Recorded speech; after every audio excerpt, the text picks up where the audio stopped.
जय तेरी हो स्कंद माता, पांचवा नाम तुम्हारा आता।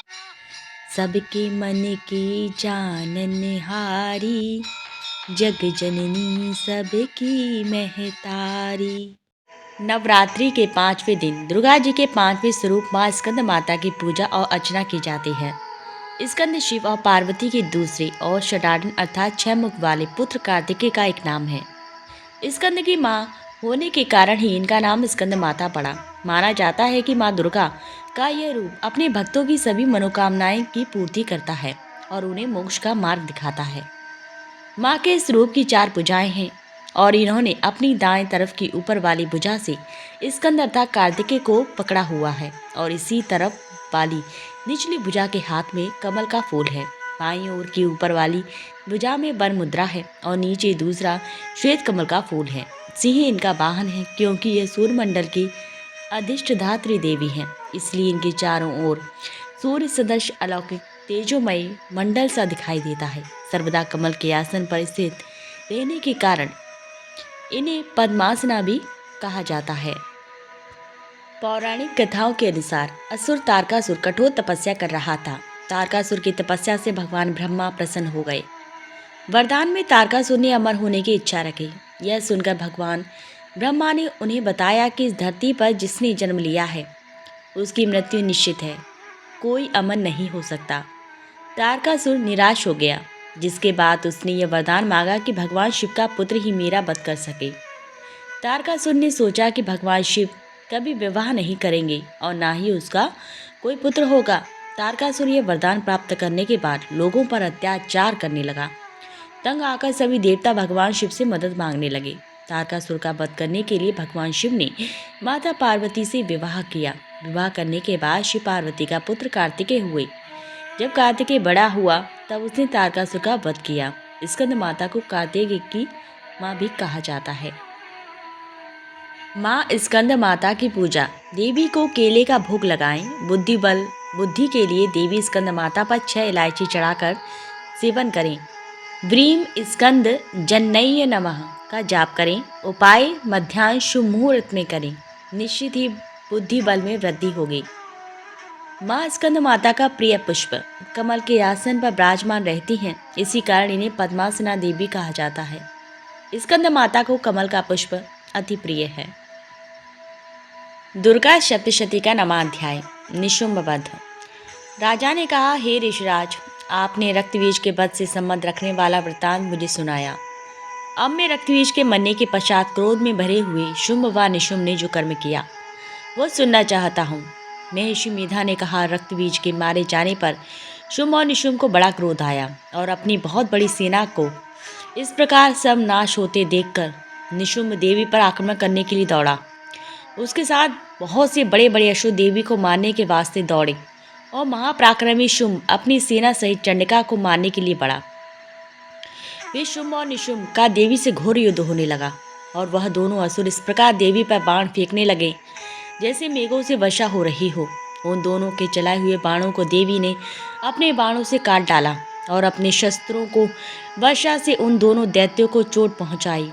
निशुंभ ने तीक्ष्ण तलवार और चमकती हुई ढाल लेकर देवी ने अपने क्षुरप्र नामक बाण से निशुंभ की तलवार व ढाल दोनों को ही काट डाला। तलवार और ढाल कट जाने पर निशुंभ ने देवी पर शक्ति से प्रहार किया। देवी ने अपने चक्र से उसके 2 टुकड़े कर दिए। फिर क्या था, दैत्य मारे क्रोध के जल भून गया और उसने देवी के मारने के लिए उसकी और शूल फेंका, किंतु देवी ने अपने मुक्के से उसको चूर चूर कर डाला। फिर उसने देवी पर गदा से प्रहार किया। देवी ने त्रिशूल से गदा को भस्म कर डाला। इसके पश्चात वह फरसा हाथ में लेकर देवी की ओर लपका। देवी ने अपने तीखे बाणों से उसे धरती पर सुला दिया। अपने पराक्रमी भाई निशुंभ के इस प्रकार से मरने पर शुंभ क्रोध में भरकर मारने के लिए दौड़ा। वह रथ में बैठा हुआ उत्तम आयुध सुशोभित अपनी 8 बड़ी बड़ी भुजाओं के आकाश को ढके हुए था। शुंभ को आते हुए देखकर देवी ने अपना शंख बजाया और धनुष के टंकार का भी अत्यंत दुस्सह शब्द किया। साथ ही अपने घंटे के शब्द से, जो कि संपूर्ण दैत्य सेना के तेज को नष्ट करने वाला था, संपूर्ण दिशाओं को व्याप्त कर दिया। इसके पश्चात देवी के सिंह ने भी अपनी दहाड़ से जिसे सुन बड़े बड़े बलवानों को मत हो जाता था। आकाश, पृथ्वी और दसों दिशाओं को पूरित किया। फिर आकाश में उछलकर काली ने अपने दांतों तथा हाथों को पृथ्वी पर पटका। उसका ऐसा करने से ऐसा शब्द हुआ जिससे कि उससे पहले के सारे शब्द शांत हो गए। इसके पश्चात शिवदूती ने असुरों के लिए भय उत्पन्न करने वाला अट्टहास किया, जिसे सुनकर सब दैत्य थर्रा उठे और शुंभ को बड़ा क्रोध हुआ। फिर अंबिका ने उसे, अरे दुष्ट, खड़ा रहे कहा तो आकाश से सभी देवता जय हो बोल उठे। शुंभ ने वहां आकर ज्वालाओं से युक्त एक अत्यंत भयंकर शक्ति छोड़ी, जिसे आते देखकर देवी ने अपनी महोलका नामक शक्ति से काट डाला।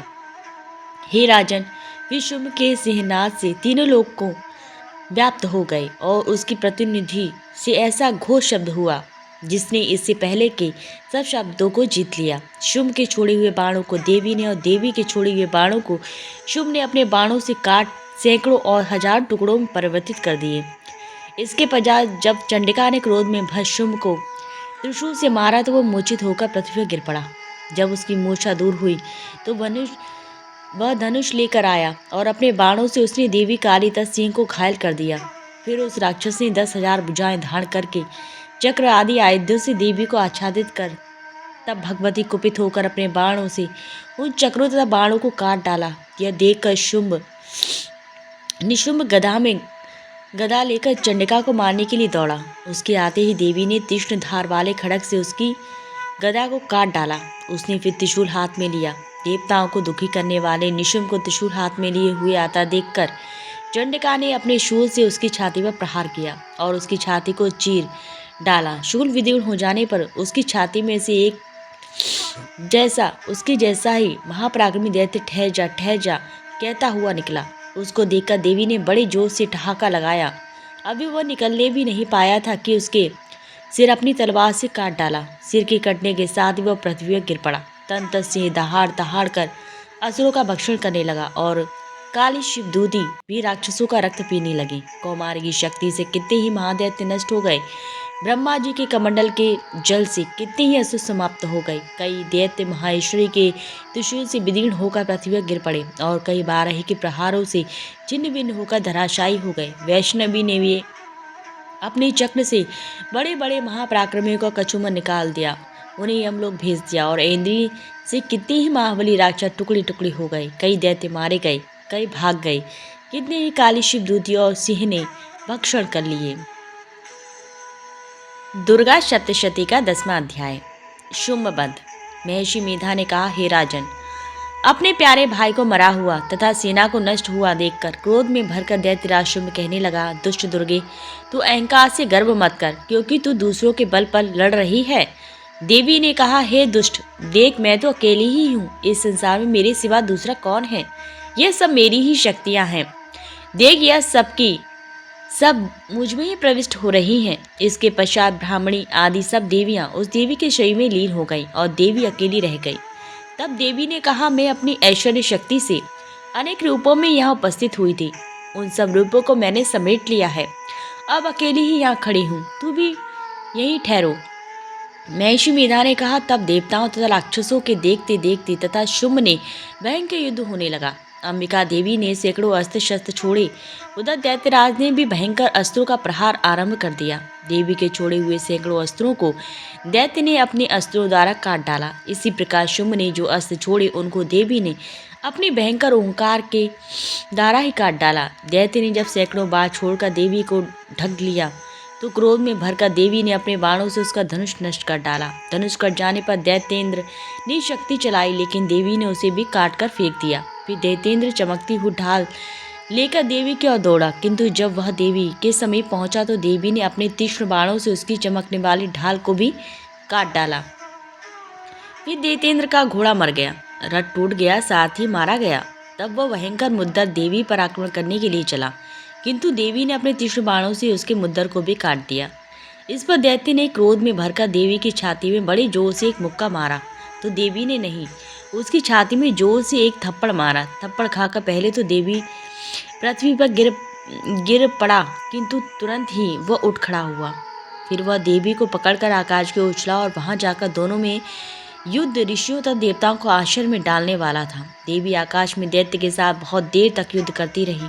फिर देवी ने उसे आकाश में घुमाकर पृथ्वी पर गिरा दिया। दुष्ट आत्मा दैत्य पुनः उठकर देवी को मारने के लिए दौड़ा। तब उसको अपनी ओर आता हुआ देखकर देवी ने उसकी छाती विदीर्ण करके उसको पृथ्वी पर पटक दिया। देवी के त्रिशूल से घायल होने पर उस दैत्य के प्राण पखेरु उड़ गए और उसके मारने पर समुद्र, द्वीप, पर्वत और पृथ्वी सब कांपने लग गए। तंत्र उस दुष्ट आत्मा को मरने से संपूर्ण जगत प्रसन्न व स्वस्थ हो गया था। आकाश निर्मल हो गया। पहले जो उत्पात सूचक में उल्कापात होते थे वह सब शांत हो गए। उसके मारे जाने पर नदियां अपने ठीक मार्ग से बहने लगीं।